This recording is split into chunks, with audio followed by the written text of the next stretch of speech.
This is the EnT podcast, conversations about education, technology, and culture, with Dr. Doug Reed and Dr. Matt Stranick. Thank you for joining us.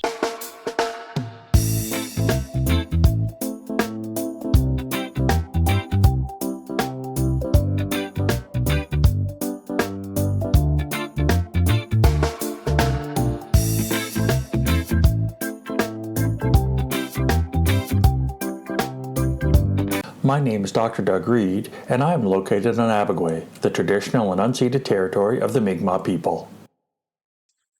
My name is Dr. Matthew Stranick, and I am located in Menakwisk in St. John, New Brunswick, which is situated on the traditional and unceded territory of the Wolastoqiyik Maliseet people.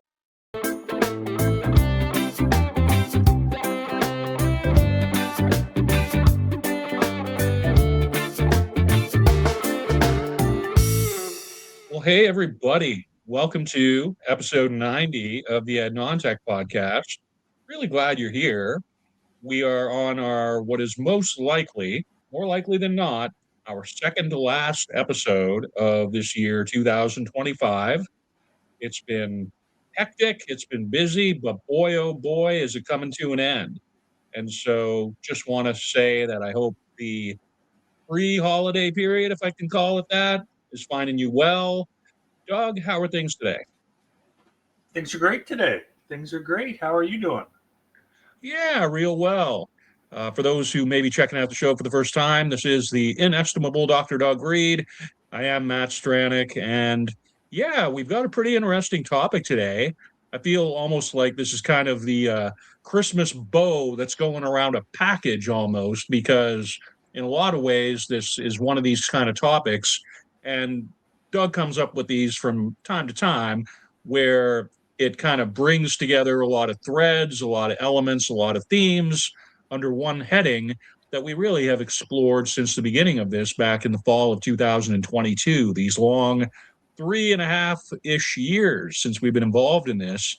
So when Doug sent me the topic for this episode today, again, I think I always say this, but I mean it equally every time, and this time perhaps even more so. This one just really landed for me. So, what are we talking about today, Doug? Creativity in education, and specifically creativity in EdTech, because we are the EdNon-Tech podcast. So that's where I wanted to go today.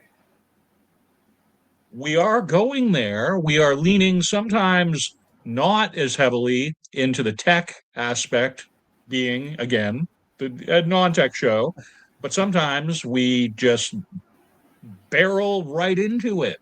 And that's what we have going on here. I'm curious, Doug, what compelled this particular topic compared to, say, what we've been up to the past few weeks? I wanted to make a change because I saw us in a path, which was great, right? I enjoyed it, and I thought we had some fantastic conversations and stuff. And then I realized you give me the creative freedom to choose the topics. And then I'm like, creative freedom. And then it turned into creativity. Then it turned into creativity in ed tech. And then I went down the rabbit hole. And I was just appreciative of the creative freedom. And I thought, we haven't really talked about creativity. Like, we've mentioned our roles and kind of what we do with the podcast, but we've never really talked about creativity as its own thing.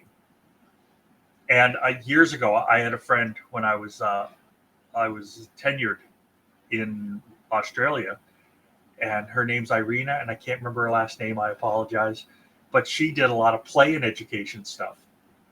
She was sort of a pioneer in that, and the amount of effort it takes to create a new habit or a new habit or a new neural pathway is X, whatever X is.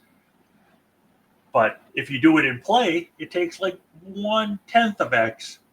It's like, okay, so there's play is there, creativity is there. Why aren't we playing more? Why aren't we allowing people to be creative? Because so much of what I see education as is jump through the hoop. For whatever reason, jump through the hoop. And I just want to get back to the creativity part of things. So that's kind of where it came from. If you want a picture of all the crazy goings ons in my brain. That's how we ended up there this week. Thanks for asking, though. Well, first of all, I appreciate your comments here on a number of levels. I would digress with you or diverge from you slightly in that I don't really see this as me giving you the space to come up with the topics, but rather I almost see it as plausible deniability for me. It's like if somebody who, in your case, is in fact a senior colleague within your career gets to pick the topic, then I get to kind of gloam onto that. I think I've used the analogy before of one of those little sucker fishes that kind of holds on to the larger animal, the larger sea animal, and then just gets to, get the little bits of crumbs and whatnot and feed off of the smaller debris that comes into contact with the larger fish. But more to the point, when somebody gives me a topic, I find that my creativity is stimulated much more readily off the associations than simply pulling something out of the hat myself and just going with it, which more often than not I'm happy to do. But I definitely subscribe to the notion that creativity is often triggered by certain limitations, certain parameters.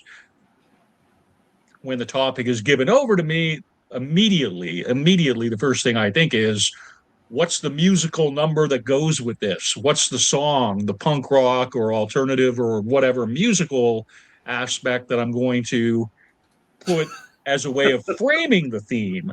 And then as soon as I have that, it's like all systems go, right? In terms of my process. Now, the other thing that I found rather charming about your comments, you did have a brief verbal lapse, which could have been intentional, where you said hobbit instead of habit.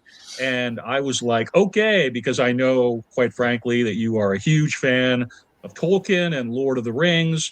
And in fact, the very visual identity of this show does owe a fair amount to Tolkien, and we're going to get into that. The EnT, the mighty EnT. We have a very special, very special. I was going to save this for later. We'll get into it for sure at the appropriate time. But I'll take the moment here to remind every one of you checking this out to visit the website analog-trope.ca/podcast, where the visuals for this particular episode are really, really first rate, owing in some significant degree to the mighty EnT creature and the affordances of contemporary generative AI, to say nothing of Doug's very significant creativity. So I guess that's where I have gone in the few days since you shared the Google Doc with me, Doug. And in this Google Doc, transitioning into the literature, folks, we are one of the many ways that Doug is creative is with his selection for the literature. He tends to go way back in the Wayback Machine and often into past centuries, not even the 20th century. So, for instance, our first reference here, Halstead GB, is in fact from 1895. So, why don't you speak to us a bit about that one, Mr. Doug? Sure. Halstead from 130 years ago. His article was Original Research and Creative Authorship, the Essence of University Teaching. So if you want to be a professor, if you want to be an academic, creativity is a core component. For this, nothing can take place out of contact with the living spirit of research, original work, and creative authorship. And that's where the tenure concept came from. Tenure at university was to give the researchers and the educators and the intellectuals and the academics freedom to explore and freedom to investigate what they investigate. That's basically where it came from. And one of the comments is, no teaching for a real university can be ranked high, which is not vitalized by an abundant, original, creative work. And that gets to the point of people need to be creative in our roles, right? Creativity is, for me, is what makes the earth go around the sun. Like it is my whole world. So that's why I hate jumping through hoops. Oh, I got to jump through that hoop because so-and-so said I got to jump through the hoop. It's crazy. Because if we look at academia now, right, how much of academia now is publish or perish? It's like, where's the creativity there other than thin slicing that research that you did or submitting the proposals to get the cash from wherever the funding body is? How is that creative, right? That's a, what can I get funding for? That is the opposite of creative, in my humble opinion. I'm wondering what your thoughts are on that. Well, absolutely. I, first of all, appreciate the fact that this very essence that we're talking about here, it's almost like the air that you breathe, creativity. It's like you don't notice it maybe in a significant way until you don't have enough of it. And I think that a lot of the strictures, if I can put it that way, that are placed on contemporary academic or intellectual work through predominantly, but not exclusively, institutions of post-secondary or higher learning can indeed be detrimental or counterproductive to a creative spirit. My one real experience going into a tenure track appointment, when it came time to put it in my documentation for my portfolio, my so-called tenure track portfolio, I was so browbeaten and stifled and challenged by the administrative element at the institution I worked with, where I had basically had to go through a very similar process under a summative review, which had been initiated by my director, which had to do with a perception that my performance was not up to standard. And so by the time I was submitting the documentation for my tenure track renewal as such, I was spooked. I was absolutely shook. And the body of documentation that was there to guide me or whatever in how to present the work, it really was an odious and oppressive instrument of something that I did not feel was going to represent any kind of contribution that I had made. And to the point that I wasn't even sure if I had been making a contribution whatsoever because of my significant challenges with my senior administrative group and academic group at the institution, which, depending on how you look at it, could say, well, the system was actually working as it was supposed to in that case, if somebody like me is not making it through. Or from my standpoint, you could say, well, that was the signifier of a pretty flawed process in a number of ways. And speaking strictly from the standpoint of a personal experience with regards to creativity, I do consider myself a fairly creative person in a lot of areas. I would sort of tend to favor one of those scenarios over the other. But again, I'm biased as heck. Me and absolute Batman are somewhat biased. So, anyway, Thank Doug, you. Thank thanks you for for the that. opportunity to speak to that. You're welcome, because I want to build on that. I had the opposite experience when I was tenure track applying for tenure because I was lost, right? I had done a bunch of work. I was dealing with a sociopathic coworker, not my boss. I'm not saying you had to deal with sociopaths, but mine is holy smokes. Everybody knew this person was like that. And so I'm sitting down with my associate dean saying, okay, I've got this, I got this, I got this. And he was like, calm down, right? Because when I'm lost, I get frantic and I get in my own head. He's like, calm down, tell the story. And I'm like, what are you talking about? Tell the story. Tell the story of you as a researcher, as you as an academic, as you as an intellectual. Tell the story of where you were, where you are on the path, where you're headed. Tell that story. That's the story we need to figure this out.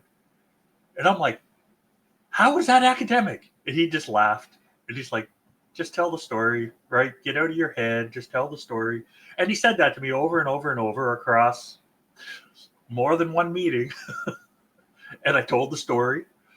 And then he's like, well, what about this? Or, wow, you're hard on yourself here. And like, so he ripped it to pieces, like, which is what I like, right? I like presenting something and having people bang up against it and make it better. And he just gave me the room to be creative, and he gave me some guidance, which my time at TRU, I didn't see the people that I reported to, I didn't see much guidance, but one of those things. So we had very different experiences, and I actually got to be creative in the tenure process. So yeah, we had very different experiences going in. Well, I think that speaks really well to the holistic aspect of this show, wherein we bring different sensibilities, different experiences to bear on a topic so that hopefully folks from across the spectrum of experience and education and wherever they're coming from in life can find one, if not both, relatable in some way. Relatability being pretty significant for me, again, in terms of things that I relate to on a personal or creative level. And so yeah, I think that may shift us now into the 20th century, Doug, with this next reference. What are we looking at here for this early 20th century reference? Yeah, I did this on purpose. I normally jump from like the 1800s to the 1980s just to put the one old reference in, but well, we're making a more gradual incline here is what we're doing. So Simpson, 1922, Creative Imagination in the American Journal of Psychology. Simpson writes, creative imagination is worth more than mere book knowledge. Education and intelligence are merely the means by which we facilitate the liberation of this creative energy. And that spoke to me. That said what I have been thinking and ruminating on for a very long time. Right? I know plenty of book knowledge, but I don't get a lot of joy out of it unless I'm at some trivia competition.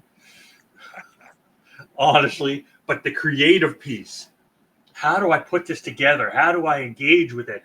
How do I build something new? Because book knowledge is already known.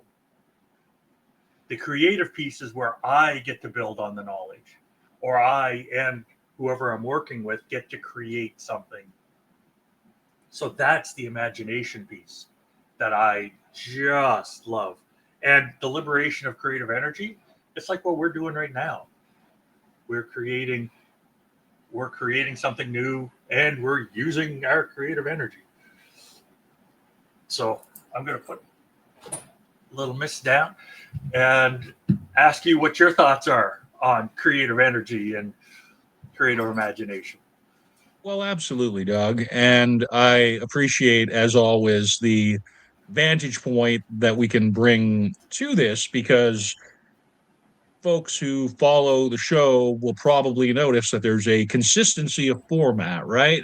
There's consistency in terms of the video production, in terms of how the video gets made, in terms of how the audio gets made, in terms of the just things like the opening credits, the outros, the music selections, the way it gets presented on YouTube, the way it gets presented on WordPress. And that's really in keeping with a contemporary educational experience where you may have students going to the same classroom every day, but every time you're in a classroom, even if it's the same teacher, it's always hopefully going to be a unique experience based on the moment that you're in, based on the cultural and historical events of the time, right? So we try and, I think, capture that a little bit, speaking from the production side of the endeavor anyway, within how the show gets rolled out. And then just in terms of the personal reflection on book learning, I've really been diving a bit into the philosophy, ancient Roman and Greek philosophy, since I've been back in New Brunswick. I've had to reevaluate, reassess what I'm up to as an educator. I'm in a new job and it's going pretty well. But one of the things that I just keep at my bedside is 3 or 4 of the 7 or 8 books that I am reading at any given time. And one thing that I picked it up this morning, just intending to kind of get caught up a little bit on the reading, because I have a job now. I don't have quite as much time for it. And I liked it so much, I put it on my Instagram. So I'm not going to repeat it too much here, but I'm really becoming a fan of Seneca.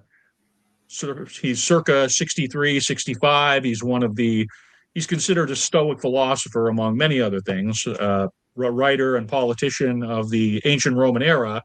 And his writing style, when he's particularly with his letters in the last couple of years of his life, are really just so lucid and speaking so.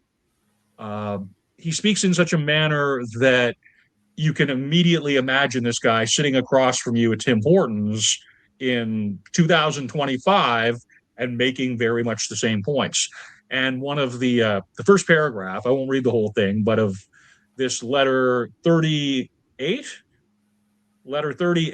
in this collection, Letters from a Stoic, the first paragraph, I just looked at it and go, I can't even read this anymore. I have to put this down because I wanted to save it for the show. And so it starts out, because I have a liberal arts background, and Doug, I think you do as well, right? If we're talking about history, you're a history major, I'm an English and philosophy major. And so the first paragraph here, you want to know my attitude towards liberal studies. Well, I have no respect for any study whatsoever if its end is the making of money. Such studies to me are unworthy ones. They involve the putting out of skills to hire and are only of value insofar as they may develop the mind without occupying it for long. Time should be spent on them only so long as one's mental abilities are not up to dealing with higher things. They are our apprenticeship, not our real work. Why liberal studies are so called is obvious. It is because they are the ones considered worthy of a free man. And I just saw that and I'm like, wow, he's just calling it for what it is. It was intended as private communication. He was a high profile guy and he was a multi-millionaire. So it's one of those things where, okay, the guy who has no concerns whatsoever about money is saying you only should not, you shouldn't study something just for money. Like, okay, you kind of have to take it with a grain of salt. I myself, a liberal studies major, am encouraging my teenage kid to take up a trade coming out of his high school. I'm really looking forward to him, my son Ethan, developing possibly into the electrical trades at his local institution. And I will put that much around it, but still the notion here of education being worthy for its own sake, the pursuit of wisdom as being worthwhile for its own sake, I think is something that we hammer at pretty regularly on the show, implicitly, if not explicitly. So thanks for the opportunity to speak to that, Doug. Oh, that's awesome, because I think it's fantastic that Seneca came to the same conclusion independent of my conclusion, which is exactly the same. So good on Seneca for agreeing with me. I think that's pretty neat. Even Definitely. though Seneca did it, whatever, more than 2,000 years ago.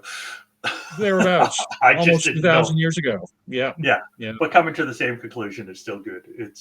And that leads us. Yeah. That leads us to Spendlove 2005, Creativity and Education, a review. And one thing Spendlove talks about is, where does creativity exist in the curriculum? The location of creativity within a school curriculum remains a contentious area of discussion, but there's a tendency to locate it in the creative arts. It's like, yeah, throw it in music class, right? Throw it in art class. And it's like, no, it needs to be at the core of everything. And Spendlove's talking about it needs to be at the core of design and technology, because this was a design and technology article. But they talk about it. Spendlove's like, creativity has to be everywhere. You can't have jump through the hoops in math, jump through the hoops in English. Oh, if you review this short story, these are the points you have to hit, right? Anything that could just be squeezed into like a Cole's Note version of here's what you have to come up with, that's not creativity. That's jumping through hoops. And I haven't analyzed a lot of short stories. I probably haven't analyzed a short story since I was in grade 11. So I'm assuming you, with the literature background, would know a bit more about that, but I'm just curious. Well, to me, really, what it puts me in mind is if you're going to speak to narrative, first of all, going back to the ancient Greeks and the ancient Romans, and I've talked about this before, how we have the Socrates, right? The Socrates of ancient Greece, of ancient Athens, circa about 2000, sorry, 5,000. What are we talking about?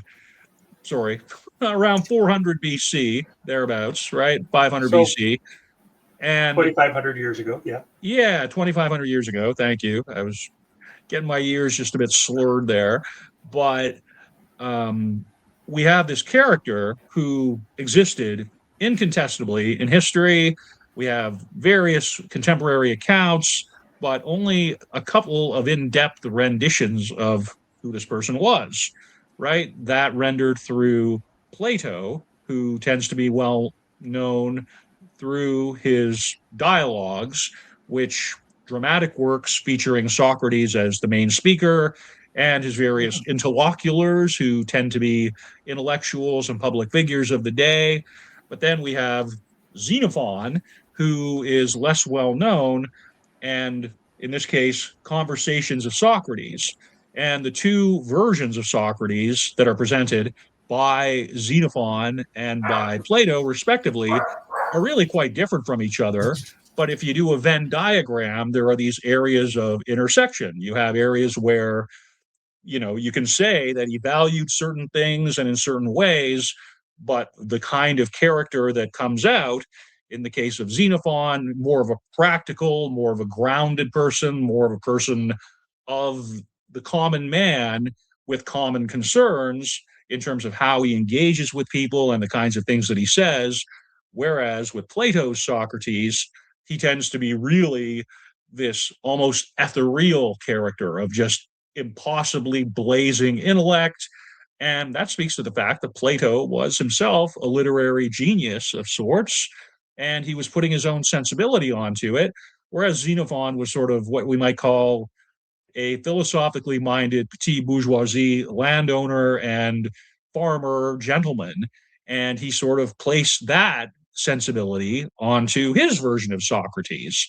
And for every person who would have come up with these narratives of Socrates during and after, especially after Socrates' lifetime, they would be bringing their own sensibility to it. All we can say is that the guy lived and that he made a significant contribution. And so I think creativity is a bit like that. There are some commonalities to what it helps people do, but it always manifests itself differently. And so that's how every episode of our show thus far, even though similar characteristics due to the format, similar characteristics due to you being you and me being me, but it's a different snowflake. It's a different ball of wax every single time, right? Yes, I just have to write one thing down. Now, that leads me to one last comment Okay. that Spendlove came up with. And it is, I want to read it. Creativity is often marginalized and remains on the periphery rather than at the center of curriculum. And so I'm looking at our curriculums, Socrates, Plato, Xenophon. They were creative with their arguments and where they were coming from. And look at how curriculum's designed now. All right, like as a philosophy major, right? It's what are they training you for in this society other than do you want fries with that? Right? I love philosophy and I love reading it and I love thinking about it and stuff. And I love fries. Oh yeah, I love fries. I love fries too. So you're either going to be a barista or working at a fast food joint, right? Because it's not valid. That type of thinking isn't currently valued in our society, right? It's to jump through the hoops, get the job that is going to pay you because it's about money rather than about the creativity and moving society in a direction. So I just wanted to throw that in. Like, creativity is often marginalized and remains at the periphery. And it's like, oh, that drives me bonkers, which is why I enjoy doing stuff like this, or enjoy my woodworking, because it's a chance to, it's like when you're in a mall or you're walking downtown someplace, you could go straight from point A to point B, but that might mean scaling a building, walking across the roof, and then rappelling down the other side, or abseiling down the side. Or you could take the structures that are in place. You could be on the sidewalk. You could take the sidewalk and take the turn.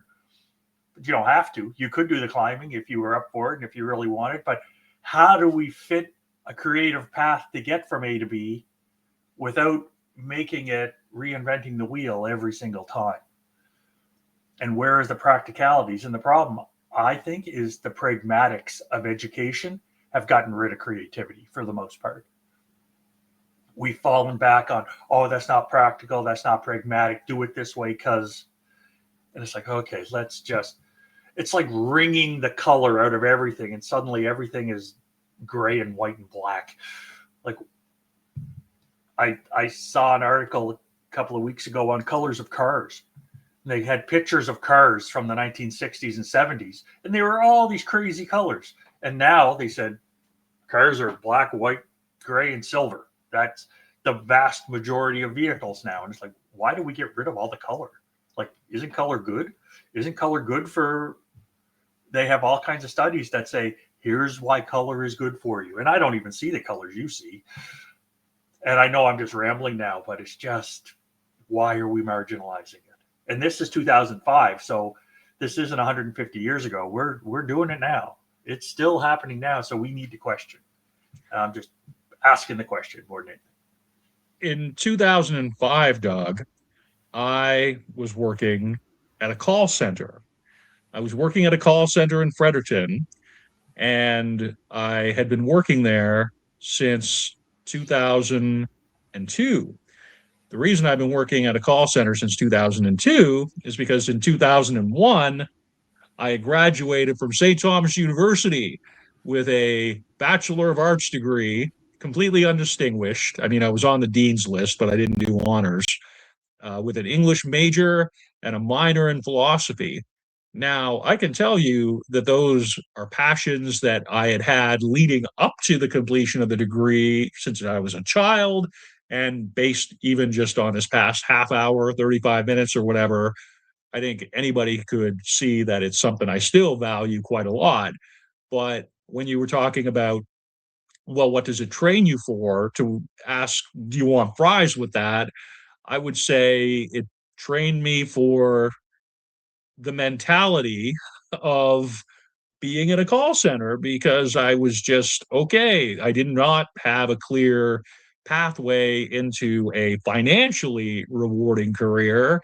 And it was something where I can tell you that every single conversation I had in that call center environment was unique, unique individuals. I can even still recall some of them if I had to think about it, right? But at the same time, completely in its own way, uncreative, completely demoralizing. And it was something where I was speaking with one of my new coworkers just this past week, a younger person. He's in his mid 20s. And he's like, well, maybe that's what I need. Maybe what I need is a job that I really can't stand to put me on the path to something that I like, which is what happened. He saw that as happening with me, because working in that kind of role was leading to the dissatisfaction, which was like, okay, what's the practical application here? The monetizable application.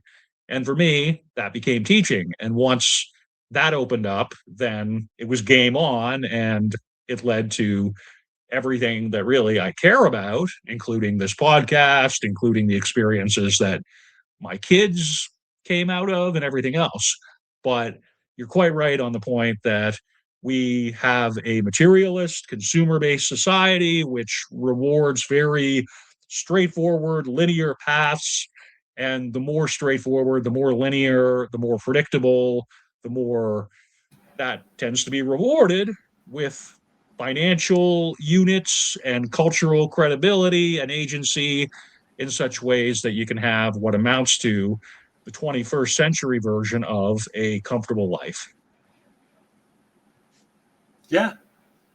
Yeah. So I guess we're having a conversation about how do we change society, or how did we get here? And I think that conversation's important. And that Because leads us to this very dope bullet list you've got here. It's not one of the visuals yeah, per se, but it's really quite awesome as part of your actually two visuals, Doug, associated with this Kaufman Sternberg reference from 2010, if I'm yeah, understanding that correctly. Those visuals are both from that article. yeah, the Cambridge Handbook of Creativity. Gosh, what a And great name for a book. I remember when I was looking at the Google document, I'm like, I may actually have to see if there's a current version of that on Amazon just for my own purchase or something like this. So, if not Amazon, I'm sure you can get all the bits on Google Scholar sure, if you're absolutely. willing to read it on a screen and download each chapter as you go. I'm Might really even cheap. print them on my printer. Yeah, You still possibly. have a printer? Wow. Well, it's a printer slash scanner. And so for Oh, my part of the notes, what I do is I lately have been writing them just on my notepad here and then scanning them into the scanner slash printer and then putting the PDF with my handwritten notes into the WordPress, which I yeah. find is I've been reading them. I didn't know what your process was for doing it. creativity begets new processes, is the Oh lesson yeah. here, folks. So, why don't you speak to us a little bit here about these dynamic visuals? One of them's a bullet point and one of them's a flow chart. And gosh dang, both of those just fill my little nerdish creative heart with educator joy, really. To be honest, I grabbed the two of them, and I normally don't grab two. Right, for longtime listeners, I don't grab two. I grab one if I'm going to grab something.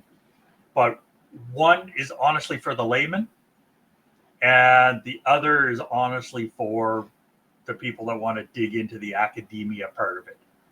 So that's why I did both.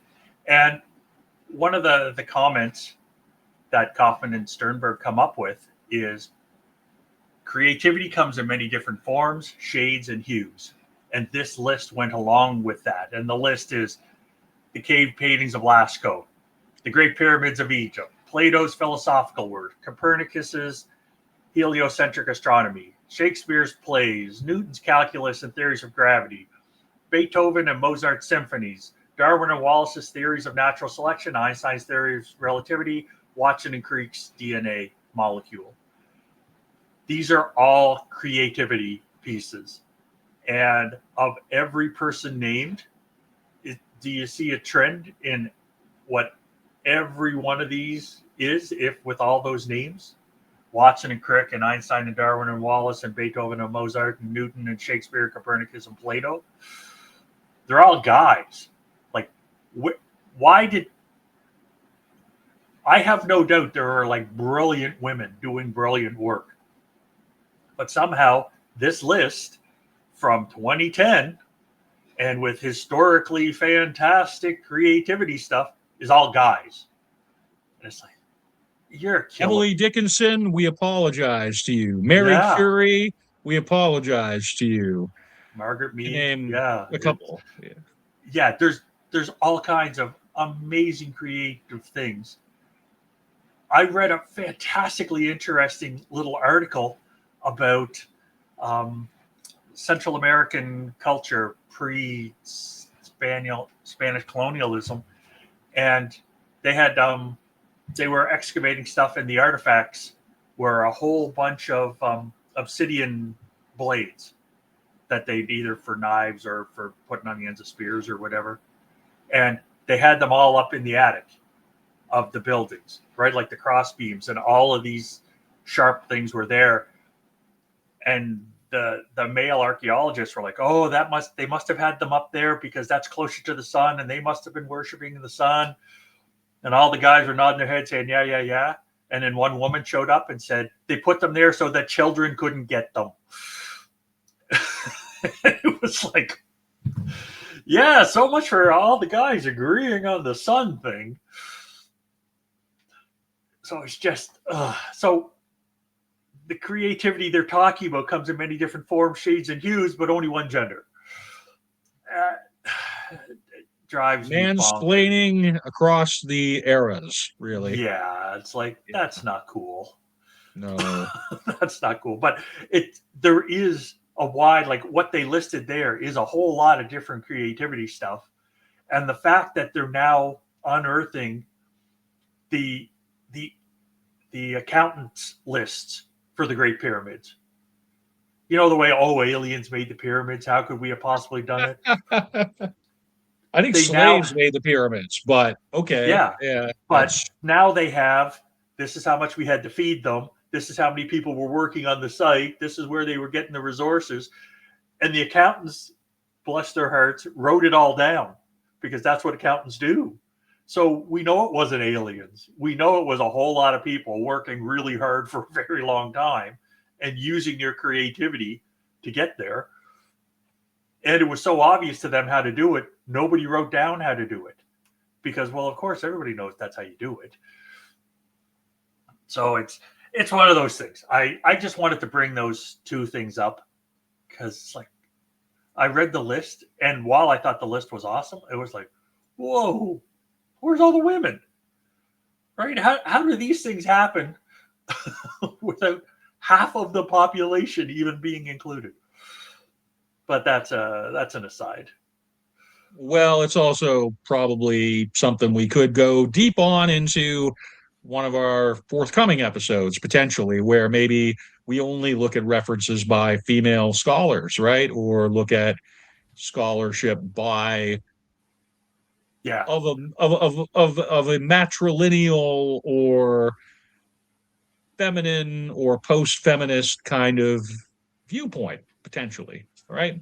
To enhance our own understanding in a practical manner. But it's a worthy aside and duly noted. Are we ready then to go to this more, as you say, academic sort of flow chart looking structure here, pal? Or it is, yeah. It's this next diagram is a functional model of the creative personality. So they're digging out, here's what creative personality looks like. Here's how we figure it out. And one comment they make is not everybody who is an artist or a scientist is equally creative, nor are all creative people either artists or scientists. So they just want to put that down to say, oh yeah, only artists are creative or only scientists are creative. Because I find only scientists make the comment that scientists are creative. I've never heard a non-scientist say that. But all kinds of people are saying, oh, look at what that amazing artist is doing. Either, like I've started to dig more into how music gets made, because that was just a black hole for me. I just thought magically there it was. And that it could be magic, but there's also more to it than that. A lot of math, isn't there? That's kind of my understanding of it. It's funny because, just to mention music, I am the deepest, one of the deepest, most passionate fans of music that I can think of. I mean, it's been an active part of my life. I've consumed music in every kind of format. It's an integral part of the show, but I'm the last person who can tell you anything about how it's made, even though objectively speaking, I know, more or less what its elements are. But when it comes to just the actual practice of musicianship, we may as well be talking about how to get the rabbit out of the magician's hat or how to cut the lady in half. I have no idea.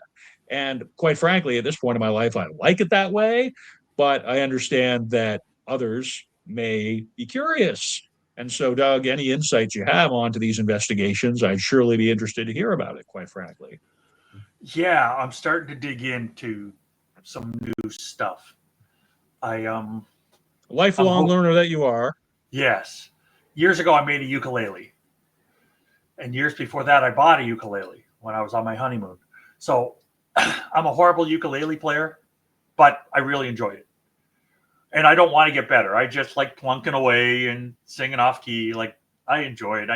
I want to just do something for pleasure. And then when I was in Australia, I got a didgeridoo. But on a didgeridoo, the mouthpiece is beeswax. So it ends up numbing your lips a little bit as you play it.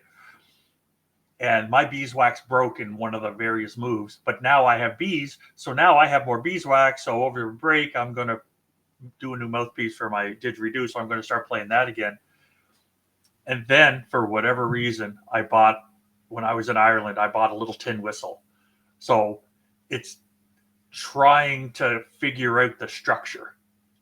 And then once I figure out the structure, then I know I can be creative with it. It's like once you learn the rules so you can figure out how to break them. That kind of thing. That's where I'm headed. And I know I've wandered off the chart. No, that is absolutely on point. Raising bees for beeswax to fix the mouthpiece for your didgeridoo so you can perhaps accompany yourself while you're playing ukulele and or switch off with the tin whistle. Boy, oh boy. That And is absolutely on point for the topic of this show, I would say. And didgeridoo is so awesome because there's no chords.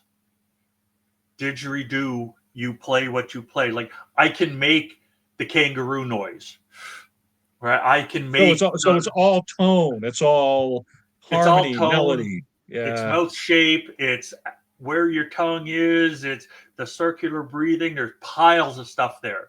And honestly, just the drone.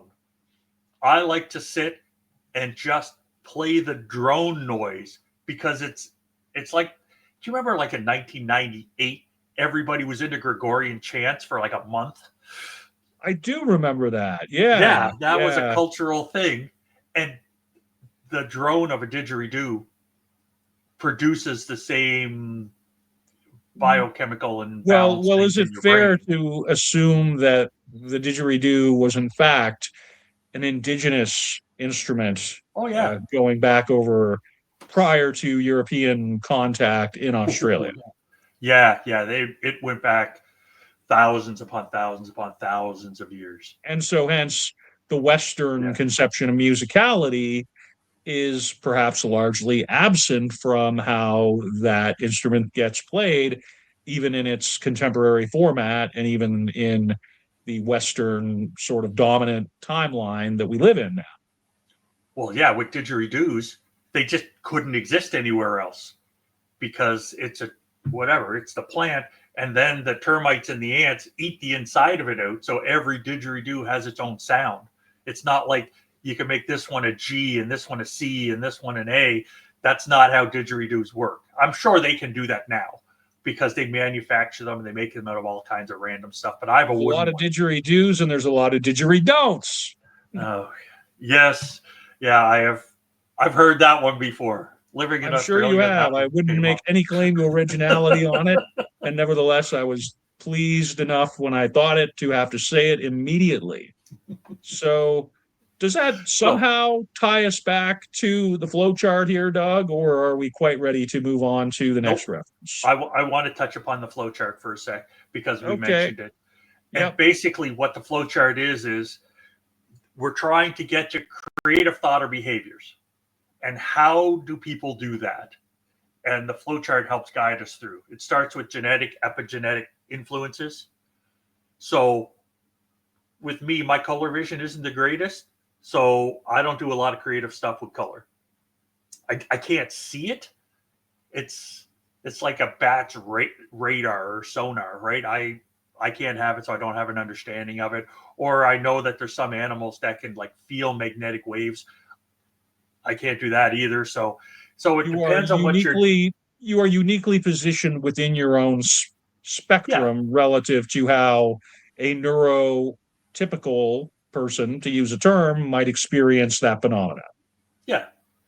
So from your original influences that you don't really have any control over, it goes to brain characteristics, and then they break the brain characteristics into like cognitive traits, social traits, motivational affective traits, clinical traits, and then how all of those interact get you to creative thought or behavior.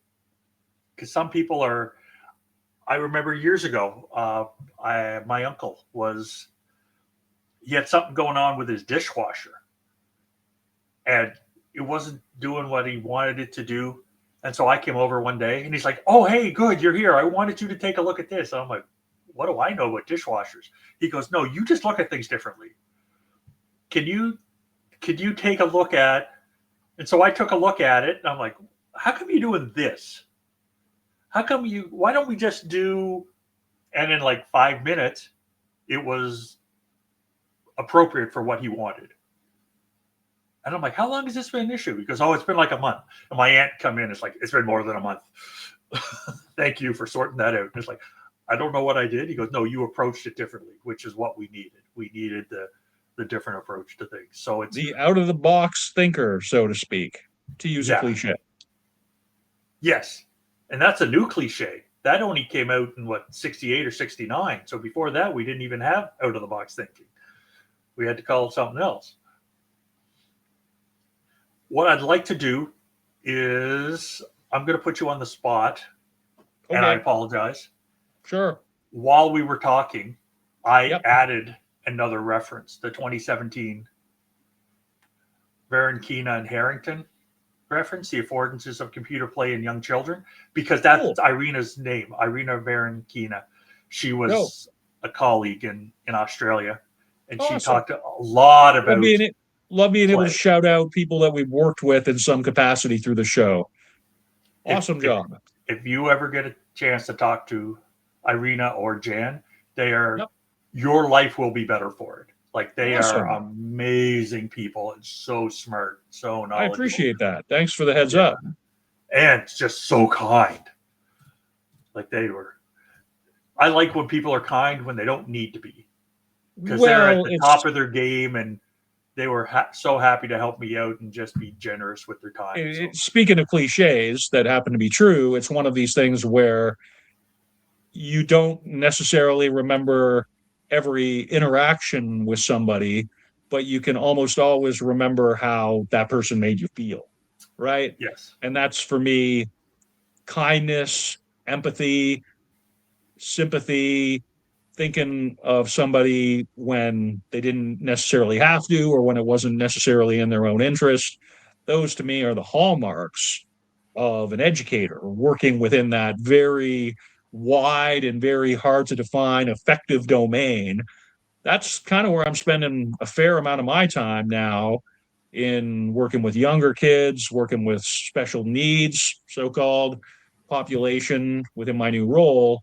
And it's really how I'm seeing, more than perhaps when I was a university or college lecturer or support or whatever, how much that area affects communication and what goes on in very meaningful ways. So I don't know if that's where you were trying to get, but I definitely appreciate the reference that you've thrown in here. Varenkina and Harrington 2017. Pretty awesome reference here. Yeah. Well, and their comment is, much traditional childhood play is being replaced by time spent on computer play. Yeah, definitely true. And that changes how creativity works, because you're in a different box now, right? Like, if the computer won't let you do that, you can't do it. It's Bobby Orr said something similar, the hockey player. He's like, "Kids, we used to go and invent our own games. We'd be out in the ice for hours on the pond. We'd invent our own games. And now every game has an adult with a whistle." So the kids need to go play and be creative and learn how to do it. And like, I remember being on a pond and skating and stuff. I tried the same move 15 times. It didn't work. And then the 16th time it worked, and that's all I remembered. It's like, oh, look, it worked. Fantastic. But if there was a coach there or an adult there with a whistle saying, "No, don't do that," that would have killed the creativity. And the computer is doing that to our children now. This is the structure with which you're allowed to be creative. And it's like, okay, creativity in a box is not the same as creativity.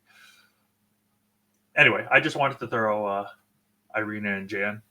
Well, that's fantastic. That's right. And it's perfectly legit and appropriate for all kinds of reasons, other than the fact that you happen to know these people and they happen to be Yeah. awesome. So, And that's it. which in Yeah. itself would be enough reason to throw it in, but it actually is very in keeping with the topic. So, And they're both ladies, so maybe right. that balances We're off the broadening gender out. problem. Yeah, we're breaking through the manosphere a little bit more than we probably have been in the past. So, there we go. Yeah. And the final article I have is from 2021. It's Henderson, Yeah. Creeley, Henderson, and Mishra, and it's creativity and technology in teaching and learning, because we are the Ed Not Tech podcast.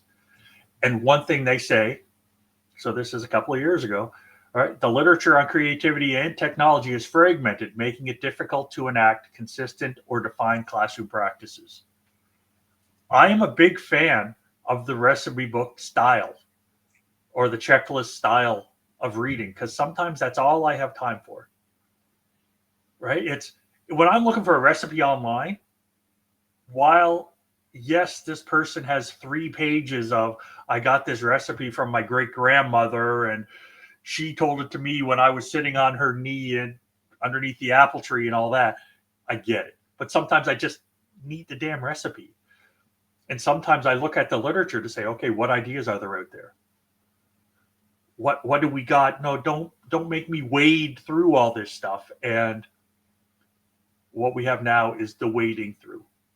We don't have anything defined, because that is the structure of publishing these days. So I'm hoping as we get to, as if changes happen to that, that'll make things better. But Henderson the et al. Essential. Yeah. Yeah, they talk about the issue of risk is unavoidable in dealing with creative practices and new technologies. It just does. But school contexts amplify negative implications of creative risk. And as soon as they amplify the negative, they dampen the learning possibilities, right? We're putting them in a place where people don't want to take risks. They want to jump through the hoop. And that's where creativity goes to die. So we've set our curriculum up, and the technology is part of that, to lessen creativity. And it drives me a little boxes bonkers. around everything, keeping everything within certain software packages, certain parameters, curricular, technological, cultural, socioeconomically, if you want to go there. So many preconceptions, so many ways of having to quantify in order to justify budgetary resources, in order to prove that a political mandate has been successful or unsuccessful at the end of the day. So these types of choices, it may seem rather discreet, they may seem rather removed from what goes on in the wider public sphere, but you can be sure that anything to do with curriculum is a heavily fraught process involving budgetary and political elements, which at the end of the day are there to help control and regulate the public movement and then the public intellect and the public perception in very tangible ways. So the 130 years of research that I've looked at in publications all had some consistencies. And one is creativity is important. And what's happened is the way, exactly what you've said, to restate what you said, between how we've developed our curricular and how society has gone, we've placed very strict limits on appropriate creativity and what we're willing to accept and what we're not willing to accept. And the curriculum puts us in that darn box. So we know it's important. How do we end up here? Maybe this is a part of a conversation. It's like, okay, let's try something else. And we did it, right, with this podcast. We stepped out and said, we're going to do what we're going to do. And if we had bosses that saying, you must do it this way, or if it was, here's the schedule, if we owed a certain schedule of production to somebody, that would have changed things. So we've given ourselves freedom. So I think good on us. And well, it works. We we're keep going. accountable to each other, Yeah, and we're accountable to, I suppose, whatever concept we may have of an audience. But at the end of the day, it's really a negotiation between two different sensibilities, two different life experiences, and finding the commonality there, areas of difference, areas of overlap, where we can hopefully find something that whoever's checking this out from their own standpoint can find something to agree with or disagree with, something they can take away in one shape or other. And so that kind of goes back, I suppose, to my kind of thinking on the variations of Socrates presented through Plato and the lesser known Xenophon. And I will shout out the Absolute Batman, which is a new series. It's getting blurred out here. It's in the back. It's a complete reboot of the Batman narrative. And I've been, again, getting into the philosophy books, but I've also been kind of looking at other popular formats. This is actually a contemporary comic. It's coming out right now, and it jettisons and switches out certain a priori aspects of the Batman myth that's built up since the 1940s or 50s or whatever. And so, for 30s. instance, you have Batman as not being a billionaire. He doesn't have a butler. The character who would have been a butler is now this freelance assassin who's sort of following the Batman in his new context. The characters that you think would have been criminals are positioned as being friends of Bruce Wayne in his new context. Only one of his parents gets murdered, not two of them. His dad was a teacher as opposed to a freelance, an industrialist or whatever. So there's enough shifting around where a new audience can appreciate this particular series just for what it is, or if you are familiar, like I was deep into the Batman comics when I was a small child, I can kind of compare what this contemporary narrative is doing with what I kind of grew up reading, that original mythos, and go, okay, they're making these kinds of choices about the origin and how it's presented for what purpose. And that in turn gives it some new vitality to this set of tropes, these narratives that have been documented through film and every which way since the mid 20th century. And I just read something about this where they talked about, some people talked about how Batman is the most written about character in history. Probably. No fictional character has had more stories told than Batman. And I know back in like the 1960s, that's where Earth 1 and Earth 2 came from, because it's like, okay, let's tell the Batman story a little different. And then now they have Earth 10 and Earth 10,000 and all the rest. And so they all have a different Batman to tell the story. And then Crisis on Infinite Earth squished it all together, and there was only an Earth Prime, and that Batman changed, and then the New 52. So every once in a while they have to do this because the story gets so thick, they're stuck in a box. And you just described how they open it up and give somebody some creative freedom where you're not just chained to the story that got told 80 some years ago. How do we flesh that out? So you can find your own preferred little quadrant of the multiverse.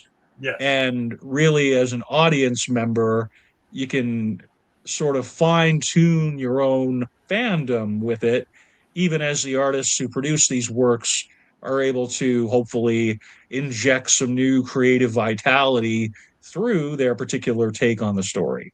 So I just wanted to make sure that apart from having the Absolute Batman graphic behind me, I actually gave some shout out to the actual books themselves, because Yeah. I've read some of the contemporary stories outside of this, and I'm just like, meh, not really my thing. I didn't even finish it. I sent it to my kids for their enjoyment, right? Yeah. This particular one is grabbing me. That's as much to do with my own hangups as it is for the story itself. So I think that's A nice way to slide into the visuals here, Doug, if we can speak to those. Fantastic, first rate. It's very unique in terms of our approach here, and it speaks really nicely, summatively, to the evolution of the visual branding and identity of the show, Doug. Yeah, thank you. And your comic book, just the Batman storyline leads into what I did to mess around with the graphics. So what I did is I took the logo that got created years and years ago with a very, I don't even remember the AI, the generative AI that I used, because I was using all the free ones to see what I could come up with and eventually got to the logo.